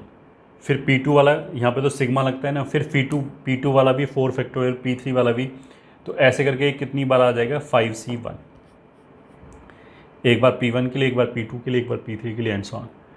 फिर प्लस जब कंडीशन 2 जगह वॉयलेट हो गया, मतलब 2 बंदे जाके अपनी सीट पे बैठ गए, तो कौन से 2? 5C2, उनको तो बिठा दिया, बाकी 3 लोग 3 फैक्टोरियल। फिर जब 3 लोग बैठ गए अपनी सीट्स पे तो माइनस 5C3, तो उनको तो अपनी सीट पे बिठा दिया इंटू 2 फैक्टोरियल, प्लस जब 4 लोग अपनी सीट पे जाके बैठ गए 5C4 इंटू 1 फैक्टोरियल, माइनस जब 5 लोग अपनी सीट पे जाके बैठे 5C5 इंटू 1, ये आ जाएगा, ठीक है। तो इसी को अगर हम n के ऊपर बोलें, पहले तो हमने n लोगों को बिठा दिया, नंबर ऑफ वेज बराबर dn से डिनोट करेंगे, d मतलब डी अरेंजमेंट के लिए और n मतलब n चीज़ों का। पहले n लोगों को बिठा दिया, n factorial without any restriction, minus एक पर्सन अपने वाले सीट पे जाके बैठ गया। तो कितने तरीके से उसको सेलेक्ट कर सकते हैं? उसको बिठा दिया, उसको सीट पे बिठाने का एक ही तरीका है, वो तो अपनी सीट पे जाके बैठ गया, बाकियों का परम्यूटेशन इतना। फिर 2 लोग अपनी सीट पे जाके बैठ गए, कौन से 2? NC2 अपनी सीट पे जाके बैठेंगे, कितना तरीका? एक तरीका, और बाकी लोगों को परम्यूट करने का n-2 minus NC3 n-3 plus and so on, infinity तक नहीं जाएगा, NCN तक ही जाएगा। ये फॉर्मूला हो गया।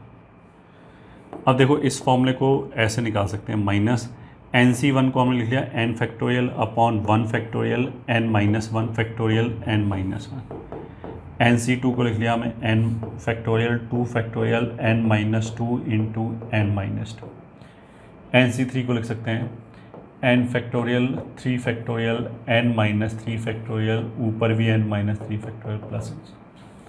Now you can see A pattern कि ये दोनों कैंसिल, ये दोनों कैंसिल, ये दोनों कैंसिल, न्यूमरेटर में हर जगह n फैक्टोरियल है, तो n फैक्टोरियल हमने कॉमन ले लिया, और यहाँ ऐसे हो गया 1 minus factorial 1 plus 1 upon factorial 2 minus 1 upon plus 1 upon factorial 4 minus ऐसे चलता जाएगा plus minus 1 raise to power n upon factorial. ये हो गया।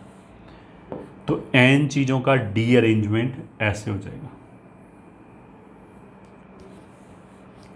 अब तुम ये देख सकते हो ये भी 1 है, ये भी 1 है, तो इन दोनों को कैंसिल भी कर सकते हैं। That this can also be written as 2 factorial से चालू करके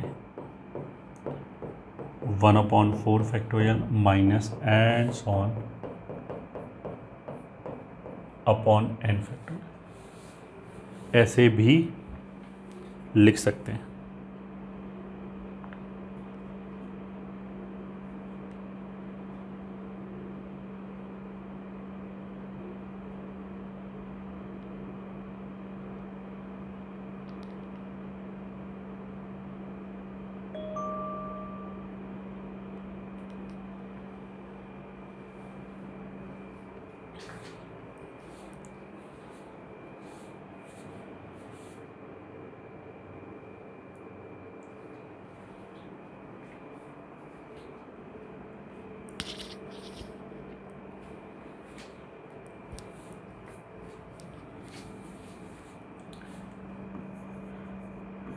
Question: let there are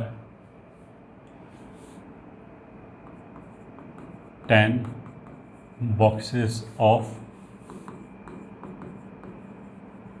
different colors and 10 balls of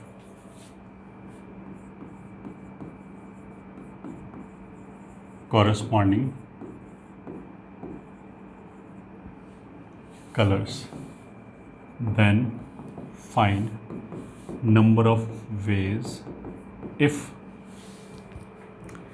10 box हैं, 10 डिफरेंट कलर हैं, कलर 1, कलर 2, कलर 3, और जिस कलर के बॉक्सेस हैं उन्हीं कलर की 10 बॉल्स हैं हमारे पास, कलर 1, कलर 2। अब इन बॉल्स को रखना है हमें बॉक्सेस में। If these balls are to be placed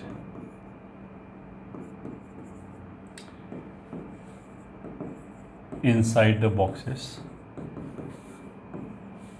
one in each,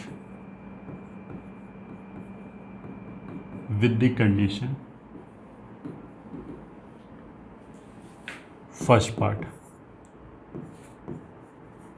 each ball goes to its own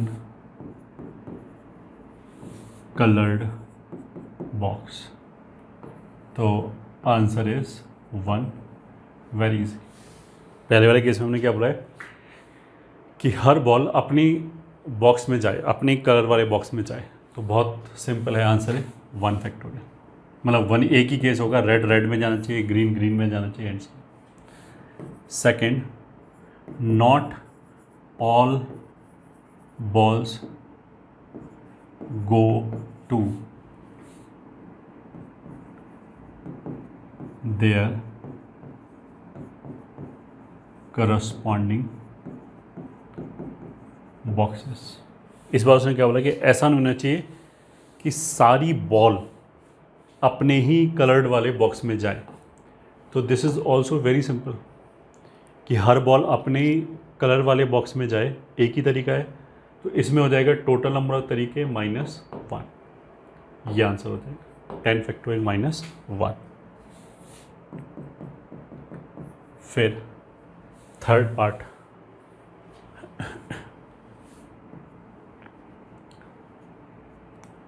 if none of the ball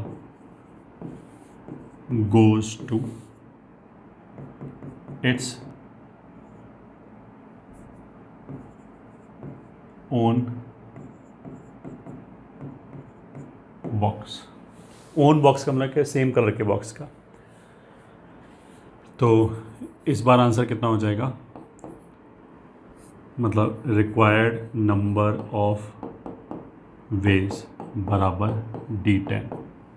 ठीक है, 10 चीज़ें हैं और उसने बोला कि हम ऐसे ही बोल सकते हैं, पहले जो ओरिजिनली रखा था हर बॉल अपने वाले बॉक्स में रखा था, फिर हमने उसको बाहर निकाला और वापस रखा सच दैट कि वो अपने वाली जगह पे जाए ना। तो ये तो रीअरेंजमेंट हो गया 10 चीज़ों का, तो उसका आंसर हो जाएगा D10। D10 मतलब 10 फैक्टोरियल और factorial 1 plus 1 upon factorial 2 minus 1 upon factorial 3 plus and so on plus 1 upon 10 factorial. ये दोनों कैंसिल कर सकते हो, तो यही आंसर होगा। ठीक है, फोर्थ,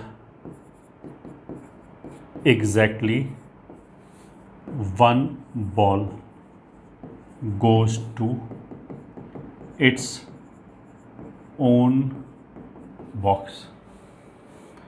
तो रिक्वायर्ड नंबर ऑफ वेज बराबर, एक बॉल तो अपनी बॉक्स में चला गया। अब वो बॉल कौन सा हो सकता है? वो ऐसा भी हो सकता है रेड अपने में चला गया बाकी सब गलत गया, ग्रीन अपने में चला गया बाकी सब गलत गया। तो एक कलर अलग टाइप का कलर हो गया, पहले तो हमने उसको सेलेक्ट किया, तो 10C1 से मान लिया एक हमने कलर सेलेक्ट किया, मान लिया रेड। अब रेड बॉल को उठा के हमने रेड बॉक्स में डाल दिया। उसके बाद जो 9 बॉक्सेस बच गए, 9 बॉल्स बच गया, सबको एक एक बॉक्स में रखना है विद ए कंडीशन कि कोई भी करस्पॉन्डिंग बॉक्स में नहीं जाना चाहिए। तो सिंपली हो जाएगा D9। तो this will B 10 into 9 factorial, और यहाँ पे D9 का मतलब क्या है, वही फिर शुरू हो गए, बस इस बार ये 9 फैक्टोरियल तक जाएगा, माइनस 1 अपॉन 9। यही आंसर होगा।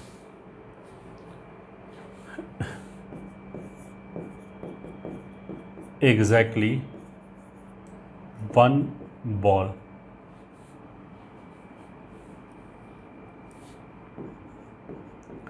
goes to wrong box।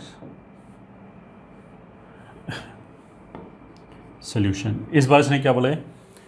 इससे पहले वाले में तो बोला था कि एग्जैक्टली एक बॉल अपने ही कलर के बॉक्स में जाना चाहिए। इस बार इसने क्या बोला है कि एग्जैक्टली एक बॉल गलत जगह जाना चाहिए, बाकी सब सही जगह जाना चाहिए। तो ऐसा हो ही नहीं सकता। अगर 9 बॉल्स सही जगह चला गया तो एक ही बॉक्स बचेगा और एक ही बॉल बचेगा, तो वो उस गलत जगह कैसे चला जाएगा? तो इसका तो रिक्वायर्ड नंबर ऑफ वेज बराबर 0, नॉट पॉसिबल। ठीक है, fifth, exactly 4 balls go to there on boxes. तो solution, required number of ways, 10 में से 4 तो करेक्ट जगह जाना चाहिए। करेक्ट मतलब उनका जो करस्पॉन्डिंगली कलर्ड बॉक्स है वो हो गया 10C4, और बाकी सारे 6 जो हैं वो गलत जगह जाना चाहिए, D6।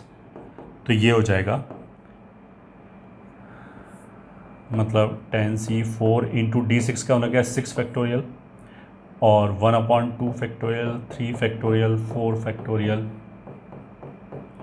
5 factorial plus 1 upon 6 factorial. ये हो गया। 6th पार्ट हो गया, all go to wrong boxes and red ball goes to green box. ठीक है, अब ये देखो थोड़ा सा ट्रिकी है और जेईई में इस तरह का क्वेश्चन आ चुका है। इस बार इसने ये बोला है कि जैसे कुछ भी कलर 1, कलर 2, या ऐसे बोल देते हैं रेड, ठीक है, फिर ग्रीन, ब्लू, वाइट,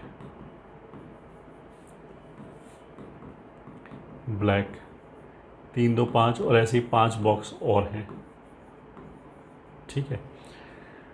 उसने क्या बोला, सारे गलत ही बॉक्स में जाना चाहिए, मतलब कोई भी बॉल अपने वाले बॉक्स में नहीं जाना चाहिए। एक तो ये कंडीशन हो गया, और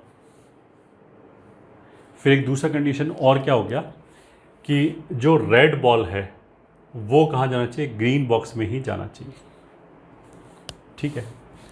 अब तुम इसको ऐसे देखो, एक तरीका, required number of ways is equals to, अगर मैंने लिखा D10, D10 में मतलब सारी रॉन्ग बॉक्सेस में गया है, ठीक है। तो कंडीशन किसके ऊपर है, केवल रेड के ऊपर है, ग्रीन के ऊपर कोई कंडीशन है, ग्रीन कहीं पे जा सकता है। तो ये जो D10 है इसमें वो केसेस भी आएगा जब रेड बॉल यहाँ गया, ठीक है, बाकी सब ये ऐसे रखा हुआ, रेड बॉल यहाँ गया, बाकी रेड इसमें तो आ ही नहीं सकता ऑफकोर्स, फिर रेड बॉल यहाँ पे गया और बाकी सब इधर उधर चले गए। तो ये केस भी इसके अंदर है, ये केस भी इसके अंदर है, ये केस भी इसके अंदर है। तो ऐसे करके यहाँ पे लास्ट रेड बॉल यहाँ गया और बाकी सब डिफरेंट डिफरेंट बॉक्सेस में गए, कोई भी अपने कलर के बॉक्स में नहीं गया। इन सारे केसेस को मिला के हमारा आंसर कितना आएगा, D10। D10 मतलब 10 ऑब्जेक्ट्स का रीअरेंजमेंट। तो उसमें वो केसेस भी आ गए जब हमारा रेड बॉल ग्रीन वाले बॉक्स में रखा होगा, वो केसेस, एंड बाकी के सब आपको अपने कलर के बॉक्स में नहीं है। फिर जब ब्लू में रखा होगा वो केसेस भी आ गए। इनमें से मेरे को केवल ये केस चाहिए और कोई नहीं चाहिए क्वेश्चन के हिसाब से, कि सब गलत जगह तो जाना ही चाहिए, बट रेड वाला ग्रीन में ही जाना चाहिए, रेड वाला जो बॉल है वो ग्रीन बॉक्स में ही जाना चाहिए। अब यहाँ पे हम क्या करेंगे, शानदार यूज़ ऑफ सिमेट्री। अगर मैं तुम्हें ये क्लेम करूँ कि इसके जो नंबर ऑफ वेज हैं और जो इसके नंबर ऑफ वेज हैं और जो इसके नंबर ऑफ वेज हैं वो बराबर है, तो you should be able to understand, you should be able to appreciate it. बिल्कुल रेड को इस बात से फ़र्क नहीं पड़ता कि ग्रीन क्या है और ब्लू क्या है, रेड के लिए तो जैसा ग्रीन है वैसे ही ब्लू है। तो अगर मान लिया ग्रीन में रखने के इसके टोटल नंबर ऑफ केसेस मान लिया 100 आ रहा है, तो ब्लू के लिए भी 100 आएगा, क्योंकि blue is just another colour just like green, symmetry से। तो ये सारे जो 9 केसेस हैं, 9 केसेस क्यों बने, क्योंकि रेड अपने रेड में तो जाएगा नहीं और 9 बॉक्सेस बचे, उनमें से किसी एक में जा रहा होगा, तो सिमेट्री से वो सारे केसेस बराबर ही आएंगे। तो इसलिए जो हमारा रिक्वायर्ड आंसर हो जाएगा वो ये हो जाएगा D10/9। D10 में तो सारी पॉसिबिलिटीज़ आ गई, जिसमें रेड किसी भी बॉक्स में जा सकता है, अपॉन 9 में वो 1/9 केसेस आ गए जिसमें वो रेड वाला ग्रीन में रखा हुआ। सही है। अगर देखो सिमेट्री सोचने में दिक्कत है तो तुम इसको ऐसे भी सोच सकते हो। अगर मैं इस क्वेश्चन में ये लिख दूँ red ball goes to green box, तो हमारा कुछ भी आंसर आ गया, मान लिया X। फिर एक दूसरे टीचर ने पूछा कि find the number of this when red ball goes to, मान लिया कुछ भी ब्लू बॉक्स। अगर मैं इसको ग्रीन को मिटा के ब्लू कर दूं तो क्या हमारा आंसर चेंज हो जाएगा? पहले अगर X आ रहा था तो ऑफकोर्स अभी भी X ही आएगा। तो ऐसे ही 9 डिफरेंट कलर्स हैं, तो यहाँ पे अगर मैं 9 डिफरेंट जो बचे हुए कलर्स हैं वो लिख दूँ बारी बारी से, सबके आंसर बराबर ही आएंगे सिमेट्री से, और टोटल आंसर D10 है। तो अगर सारे आंसर बराबर आएंगे तो एक पर्टिकुलर कलर वाले बॉक्स में जाने के नंबर ऑफ तरीके कितने आ जाएंगे, D10/9। बस यही समझाया जा रहा है। I hope it is clear. ठीक है, इसी क्वेश्चन को करने का दूसरा तरीका ये भी है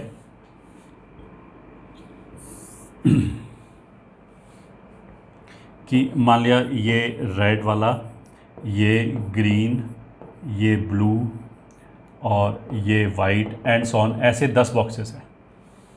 ठीक है, तो मेरे को कौन से केसेस गिनने हैं जिसमें रेड बॉल ग्रीन वाले में, ठीक है, और ये सब ऐसे हैं। तो अब 2 केसेस बना सकते हैं, ठीक है, कि रेड वाला ग्रीन वाले में तो चला ही गया। तो एक हमने इसमें वो केसेस काउंट कर लिए जब ग्रीन वाला बॉल यहाँ पे है, ठीक है, या फिर ग्रीन वाला यहाँ पे नहीं है, और मतलब इनमें से कहीं है। ठीक है, तो इसी को लिखने का देखो। और दूसरा तरीका क्या है, ऑल्टरनेटिव मेथड। अगर ग्रीन यहाँ पे रखना है और रेड यहाँ पे रखना है तो एक तरीका हो गया। अब ये बाकी कितने बचे, 8। 8 हो ऑफ कोर्स गलत जगह जानी चाहिए, तो D8। और का मतलब क्या है, प्लस। ठीक है, अब इसको तुम ऐसे देख सकते हो कि ये देखो, ये तो हमने हटा ही दिया। ठीक है, एक ऑब्जेक्ट कम हो गया, और ऑब्जेक्ट्स ऐसे पड़ी हुई थी पहले कि एक ग्रीन बच गया, एक ब्लू बच गया और एक वाइट बच गया। ऐसे करके 9 ऑब्जेक्ट्स पड़ी हुई हैं। इसको हटा के ग्रीन वाले बॉक्स में हमने रेड तो रख ही दिया। ठीक है, अब इनको रखना है, इन 9 ऑब्जेक्ट्स को रखना है इन 9 बॉक्सेस में, सच दैट कि ग्रीन वाला यहाँ ना जाए, इनमें से कहीं जाए। तो that is also very simple.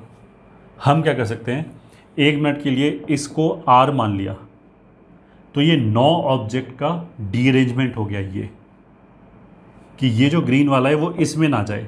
तो अगर मैं इसको 1 मिनट के लिए R मानूँ तो R R वाले में ना जाए, B B में ना जाए, W W में ना जाए, तो ये वाले केसेस काउंट हो जाएंगे। तो दैट विल बी D9।